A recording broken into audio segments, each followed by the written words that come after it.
विश्वामित्र जी एक ज्ञानी मुनि थे। वन में निवास करते थे, जहाँ वे जप तप योग करते थे। वहाँ पर मारीच स्वभाव बड़े राक्षस थे। वो वहाँ आकर उपद्रव करते थे, यज्ञ में बाधा उत्पन्न करते थे। विश्वामित्र जी को बड़ी चिंता हुई कि इन्हें तो भगवान ही मार सकता है। फिर उन्होंने अपने मन में विचार किया कि भगवान का अवतार राजा दशरथ के यहाँ हुआ है। फिर राजा दशरथ के यहाँ जाते हैं और उनसे राजा दशरथ उनका सम्मान करते हैं, चारों भाइयों को बुलाते हैं। वे चारों आकर उन्हें प्रणाम करते हैं।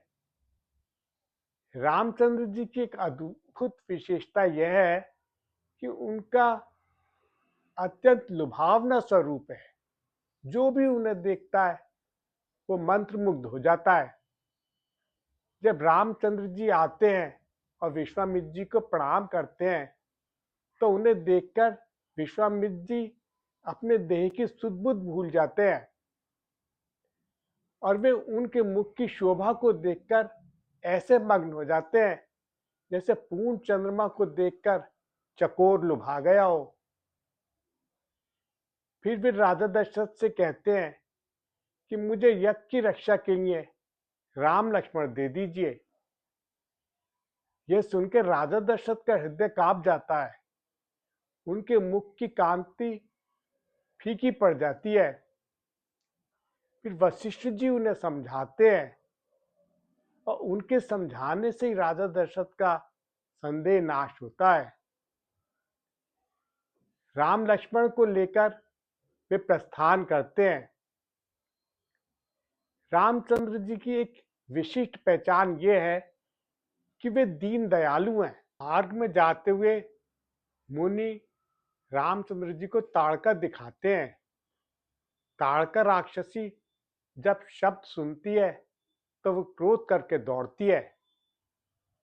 रामचंद्र जी एक ही बाण से उसके प्राण हर लेते हैं। यहाँ वे अपने दीन दयालु स्वरूप का परिचय देते हैं। जब वो सोचते हैं कि ये तो दीन है तो वो उसे निज पद देते हैं। तात्पर्य है कि दिव्य स्वरूप प्रदान करते हैं। गोस्वामी जी लिखते हैं, चले जात मुनि दीन दिखाई, सुनि ताड़का क्रोध करि धाई। चले जात मुनि दीन दिखाई, सुनि ताड़का क्रोध करि धाई। एक ही बान प्राण हर लीना, दीन जानते ही निज पद दीना।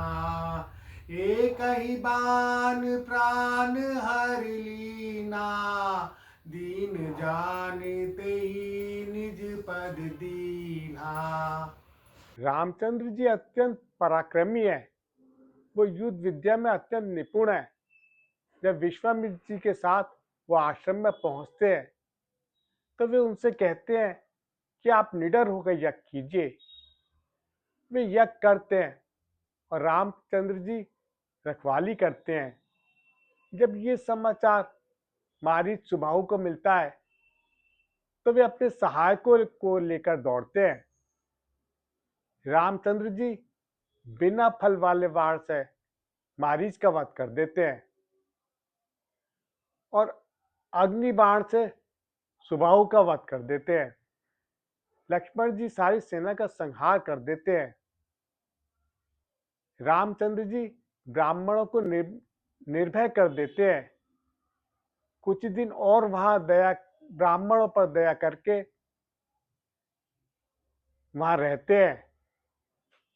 जब धनुष्य के बारे में जानकारी मिलती है तो वो विश्वामित्र जी के साथ धनुष्य देखने के लिए प्रस्थान करते हैं। मार्ग में एक आश्रम दिखाई देता है। वहां ना कोई पशु था, ना पक्षी था, कोई जीव जंतु नहीं था। रामचंद्र जी जगत को पवित्र करने वाले हैं, शोक का नाश करने वाले हैं, भक्तों पर दया करने वाले हैं। और उनमें एक अद्भुत गुण है कि वो बिना कारण के ही दया कर देते हैं। वह आश्रम में बुद्धि की बड़ी भोली गौतम ऋषि की पत्नी, जो कि श्राप ग्रस्त थी, अहिल्या, उसका उद्धार कर देते हैं। गोस्वामी जी लिखते हैं, अस प्रभु दीन बंधु हरि, कारण रहित दयाल, तुलसीदास सठ तेबज, छाड़ी कपट जंजाल। यहाँ पर गोस्वामी जी ने अपने मन को श्रोता बना लिया और स्वयं वक्ता बन गए, और वो उसे समझाते हैं कि ऐसे ही प्रभु का तू भजन कर। गोस्वामी जी भक्ति मार्ग का संदेश देते हैं, भक्ति मार्ग पर चलने का संदेश देते हैं।